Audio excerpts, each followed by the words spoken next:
Calicut university ക്യാമ്പസിൽ സംഘർഷം. MSF, SFI പ്രവർത്തകർ തമ്മിൽ ഏറ്റുമുട്ടി. ഇരുകൂട്ടരും രക്തസാക്ഷികളുടെ ഫ്ലക്സുകൾ സ്ഥാപിച്ചതിനെ ചൊല്ലിയുള്ള തർക്കമാണ് ഈ സംഘർഷത്തിൽ കലാശിച്ചത്.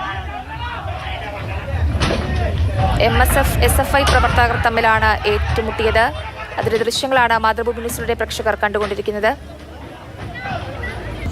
വിവരങ്ങളുമായി അരുൺ അമർനാഥ് ചേരുന്നുണ്ട്. അരുൺ, എപ്പോഴാണ് ഈ സംഘർഷം തുടങ്ങിയത്?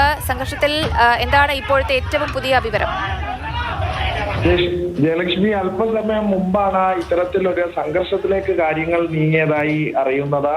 അതായത് കാലിക്കറ്റ് യൂണിവേഴ്സിറ്റി യൂണിയന്റെ നേതൃത്വത്തിൽ സംഘടിപ്പിക്കുന്ന കാർണിവൽ ഉണ്ട്. ഇതിനിടെയാണ് ഇത്തരത്തിലൊരു സംഘർഷത്തിലേക്ക് കാര്യങ്ങൾ പോയത്. അതായത് MSF, SFI പ്രവർത്തകർ ഏറ്റുമുട്ടുന്ന ഒരു സാഹചര്യം ഉണ്ടായി. ഈ ഫ്ലക്സ് സ്ഥാപിച്ചതുമായി ബന്ധപ്പെട്ട ഒരു ഫ്ലക്സ് പോര് നടന്നു. അതായത് രക്തസാക്ഷികളുമായി ബന്ധപ്പെട്ട ഫ്ലക്സുകൾ സ്ഥാപിക്കുകയാണ് ഉണ്ടായത്. SFI ആദ്യം ഒരു ഫ്ലക്സ് സ്ഥാപിച്ചു. അതിന് ഫ്ലക്സുമായി MSF രംഗത്തെത്തി.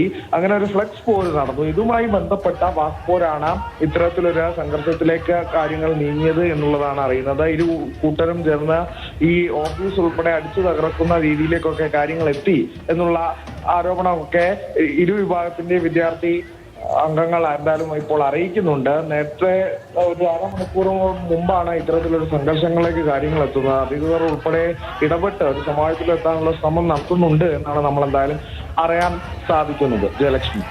ശരി അരുൺ, എന്തായാലും ഫ്ലെക്സുകൾ സ്ഥാപിച്ചതിനെ ചൊല്ലിയുള്ള തർക്കമാണ് ഈ സംഘർഷത്തിൽ കലാശിച്ചത്. അരുൺ അമർനാഥാണ് വിവരങ്ങൾ പങ്കുവച്ചത്.